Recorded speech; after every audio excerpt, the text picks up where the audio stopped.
पंतप्रधान नरेंद्र मोदी यांच्या प्रचारार्थ आयोजित जाहीर सभेच्या दौऱ्यादरम्यान माकपचे कार्यकर्ते व सामाजिक कार्यकर्ते या दोघांना सदर बाजार पोलिसांनी ताब्यात घेतले होते।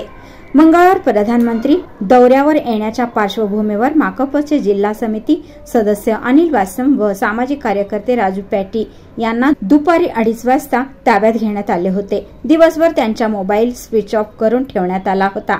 पंतप्रधान मोदी यांची जाहीर सभा संपल्यानंतर ते विमानाने रवाना झाले तेव्हा दोघांनाही सोडून देण्यात आले। सोमवारी अनिल वासम यांनी पंतप्रधान नरेंद्र मोदी यांची सभा उधळण्याचा इशारा सोशल मीडियाच्या माध्यमातून सदर बाजार पोलीस ठाण्यात बसवण्यात आलेले अनिल वासम व राजू पॅटी यांनी दिला होता। राजू पॅटी यांनी सोशल मीडियाच्या माध्यमातून पंतप्रधानाच्या दौऱ्यामध्ये लावण्यात आलेल्या बंदोबस्तावर टीका केली होती। शिवाय काही कमेंट पोस्ट केले होते। त्यामुळे दोघांनाही ताब्यात घेण्यात आले होते। कोणतीही पूर्वकल्पना न देता पोलिसांनी मला बेकायदा ताब्यात घेतले होते। जाहीर सभा संपल्यानंतर 1 तासाने सोडले याचा निषेध करतो अशी भावना अनिल वासम यांनी व्यक्त केली।